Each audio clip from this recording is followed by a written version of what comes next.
just saw that, found a body, but... If forests were as empty as people think, no one would ever vanish. But they do, because you may not see them always, but they're watching.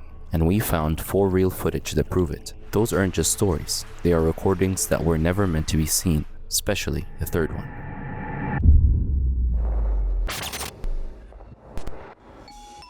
This footage was taken by Christopher Brian Hill, the owner of Orbex Hill, who has been exploring creepy and haunted places in the US for 12 years. I do not know where I'm going. Something's back there. But what he encountered here in April 2022 has shaken not only him, but the entire internet also. That day, he chose to explore a network of tunnels, more than 10 miles deep in a remote jungle. But he went without any map or help.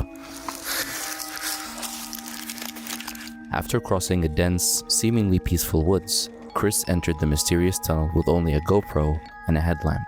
It was completely dark, with only the sound of water flowing inside. There it is. It was my first time doing something like this. But the fact that creeped him out from the beginning was what was written and painted on the walls of the tunnel. There were layers of graffiti, odd symbols, and warped faces, but nobody knows why. And as he kept going deeper, he was stopped entirely by one bizarre image. Yeah, it keeps going. I just gotta duck under this.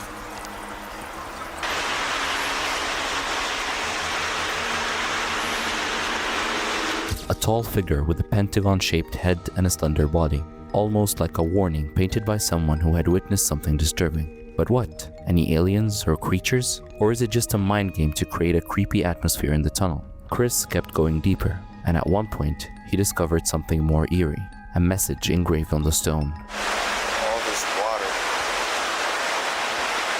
This just gets deeper and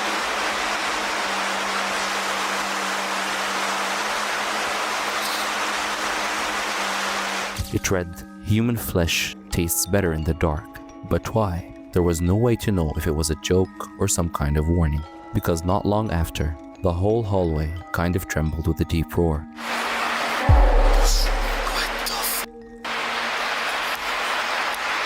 But who could have roared like this inside this tunnel? He was not sure if it was an animal or something worse. Meanwhile, the passage was filled with rushing water. It ascended quickly, putting pressure on his legs and knocking him off balance. He just understood that in those tunnels, he wasn't alone. Still trying to find my way out of these tunnels.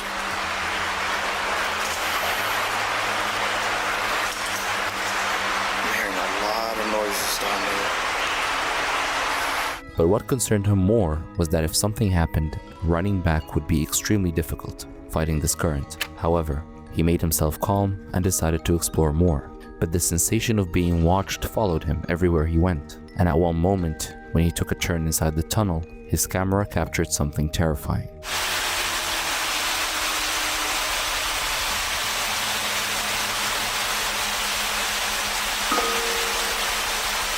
First, a pair of glowing eyes came out and hid, and then another dark humanoid figure with glowing white eyes came out, checked out Chris, and went into hiding. It was hard to figure out in the dark what they were, but they couldn't be humans. However, the part that stunned everyone is what unfolded in the next few moments.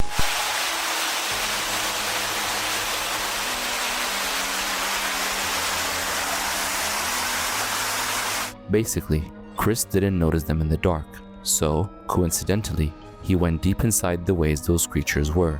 But as he went deeper, there were no traces of those two creatures, as if they just vanished. The tunnel ahead had no openings, so the creature must have been in the tunnel. But Chris never saw them again. The creatures also never attacked him. And that's where another mystery starts. Chris saw them only after watching the video at home while editing, and he was literally shaken, thinking how he had stepped into the horror without knowing.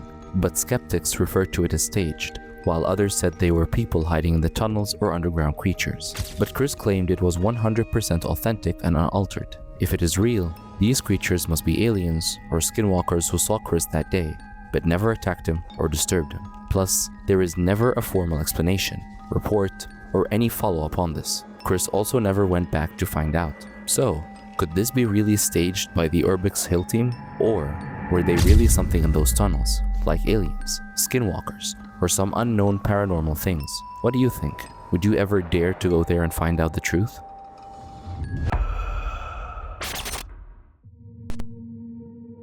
On September 10th, 2024, around 7:45 in the morning, fisherman Mark Wilkins was kayaking on Lake Emory in northeast Georgia with his buddy John. They were heading toward the water station discharge near the Macon County Greenway in North Carolina. But suddenly, he spotted something in the water, which made him a headline in the news the next day. In the distant water, something was floating. At first, he thought it was maybe a decoration or a mannequin.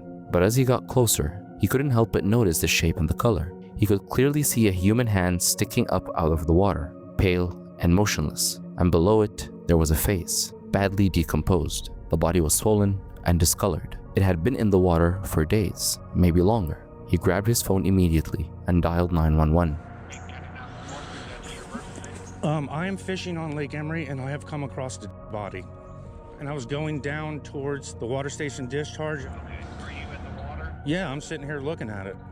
John, his fishing buddy, leaned in and confirmed that it might be a girl. Mark refused to get any closer. He stayed in his kayak, keeping his distance, letting the authorities handle it. He even noticed a small pair of Crocs left abandoned at the boat ramp. Something was terribly wrong down there, but they couldn't understand what yet. Sometimes later, the authorities arrived and pulled the female body from the Little Tennessee River. The investigation began immediately, but to everyone's surprise, it only led to a dead end. They found no identity. Well, you saw that, found a body, but that's kind of depressing. I really hope it's not I really do. They couldn't even determine whether it was an accidental death or if the girl had taken her own life. What do you think happened to the girl? Could you offer any hints?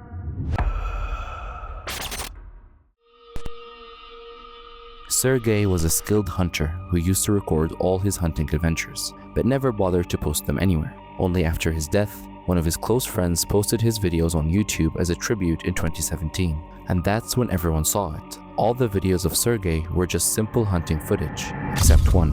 While everyone fears the deep Siberian taiga, as the forests stretch further than the entirety of Russia, Sergey spent days and nights in it, hunting. He was born there on the banks of the Angara River. Since childhood, he grew up seeing the extreme winters, and still, he slept outside more often than he did indoors. So, you can tell, he made peace with that rough wilderness, forest, and fear. But something happened in 2010 that rocked his lifelong idea about a remote place in the Sayan Mountains. After scouting a particular area, Sergey discovered an old and broken hut by the water and an abandoned hide on a ridge. Both appeared to have been abandoned for many years, but the moment he asked the local hunter, Vova, about the area, the man's face changed. Vova did not shrug or laugh it off. Instead, he gave Sergey a direct warning not to treat that place casually and asked him to leave. Locals think the land is cursed, and that's the part that made Sergey more curious. But Sergey didn't take his warning seriously, because in these kind of areas, legends of cursed ground and bad luck were common among old hunters. So,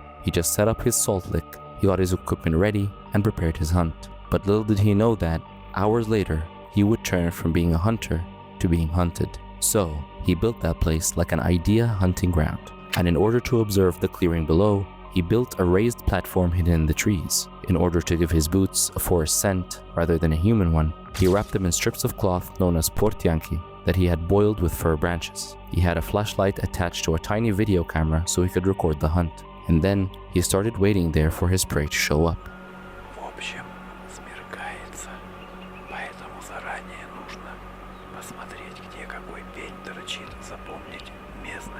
Hours went by. The surrounding forest grew colder and darker. Below, he could hear only the stream. Everything seemed to be as usual. It was just like all other nights he had spent in the taiga. But then, a sound of knocking came. It wasn't random, but rhythmic and intentional. Sergey didn't recognize the pattern of wood hitting wood. Тихо.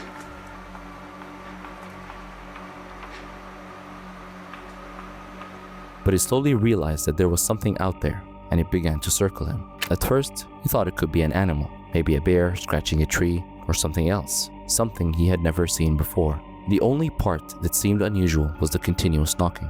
It continued to move, but the knocker never showed itself. To get rid of it, Sergey fired warning shots into the darkness. Generally, animals react to gunfire, but the knocker wasn't scared of guns. Rather, it was simply waiting for him to run out of ammunition. And it also meant that, whatever it was, it couldn't be a human.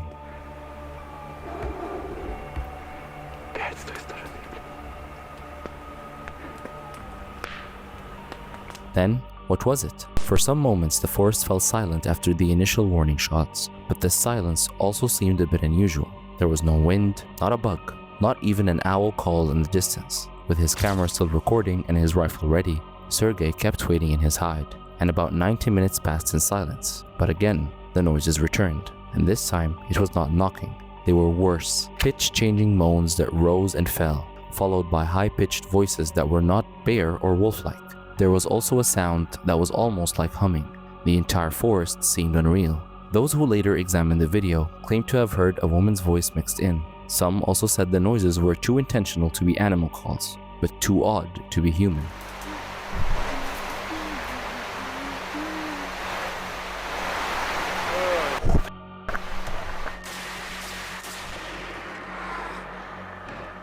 However, that night, Sergey also realized that something was unnatural there, but he didn't see any unusual figures. But something was definitely there, and it always moved in a way so it never came to his flashlight's reach. Even in the recording, the presence of something unknown is prominent. Sergey became a bit panicked, but to keep himself grounded, he murmurs instructions to himself. Reload, stay put, keep quiet, await the illumination. And all that time, whatever was circling just kept doing so. And after a point in time, Sergey fired his last shot, even shouting at him. But nothing changed. The weird noises stopped only at dawn.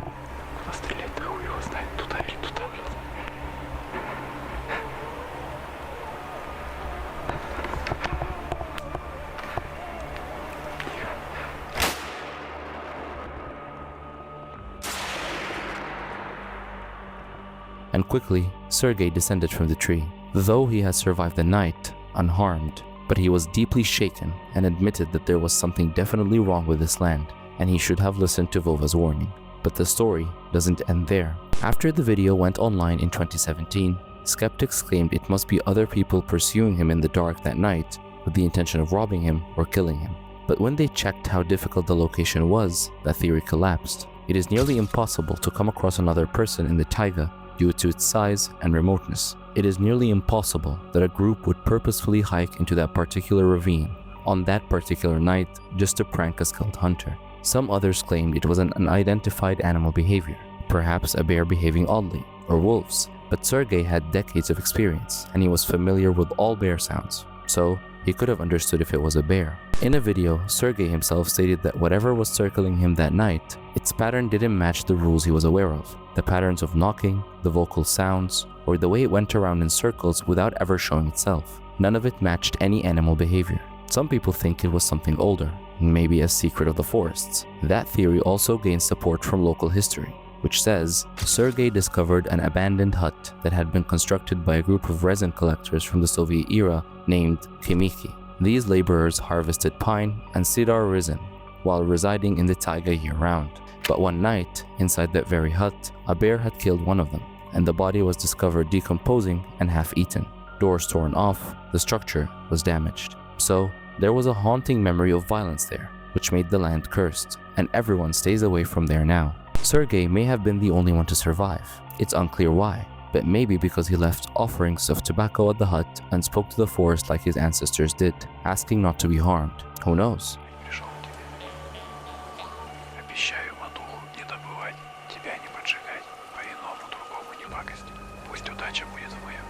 But after all, what was circling Sergey that night? Do you think it could be something paranormal? Is that why the camera could not see him? January 2015, Auckland, New Zealand. A group of film students gathered outside their school near Parnell railway station for just another ordinary day of filming practice, and this footage was taken by one of them, named Chris Muir. His friends stood around discussing their footage as usual, but that's when something caught Chris's attention from the nearby bushes on the opposite side of the railway tracks. There was the tall grass, shrubs, and amidst them were two mysterious figures, wearing white horror masks. They were staring directly at the camera. At first, Chris thought it was a prank. Maybe students from their school were trying to scare them. That would explain the masks, the creepy staring, the whole setup. So, he laughed.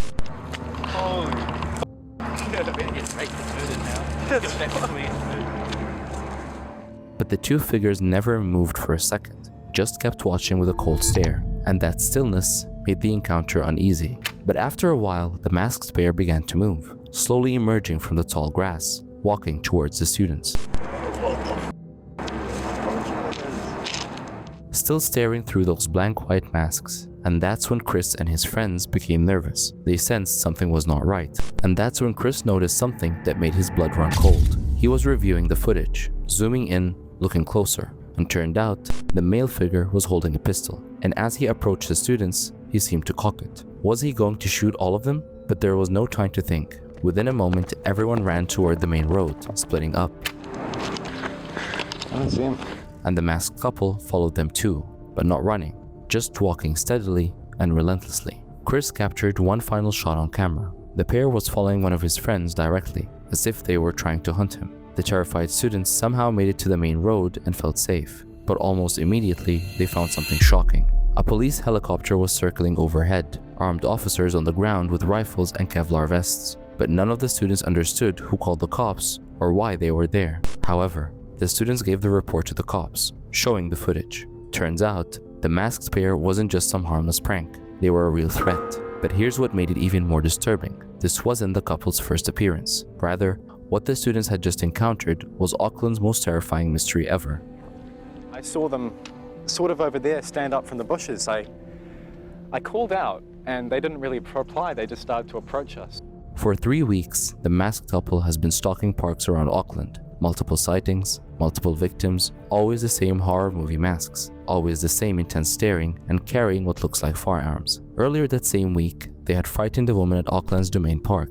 The woman fled in terror, and the couple disappeared before the cops arrived. That was the routine of that terror couple. They would appear in parkland areas, stand perfectly still, stare at people, never speak, never explain, just watch. When approached, they would remain silent. When people backed away, they would follow. The psychological terror was calculated, and Auckland police got multiple complaints. Each call described the same thing. That's why they showed up armed officers and helicopters. But there was a critical problem. The police had no way of knowing if the weapons were real or fake. Until they seized them, they had to treat every weapon as real. So, the masked pair was putting themselves in incredible danger. One wrong move, and officers would be forced to gun them down. Then, what was the point that a couple who were just pranking around would compromise with their safety? The Auckland Police Department uploaded photos to their Facebook page. The post urged the suspects to come forward, make contact, have a chat about their recent activities around Parnell and the Domain. The message was clear. This needed to stop. The police wrote, "Wise up, drop the masked act, and come and chat with us about how to play safely."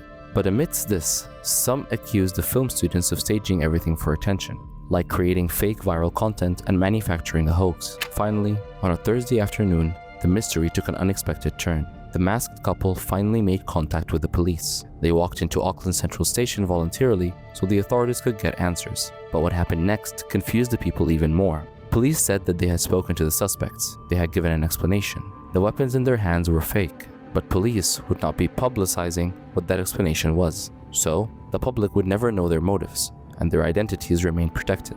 So, for the normal people, the problem was solved, but the mystery remained unsolved, and the masked stalkers of Auckland became an urban legend. But what do you think would be the reason the cops made the case a secret? Any possible reason you could think of? Share your thoughts in the comments below, and for more disturbing encounters, just watch the next video.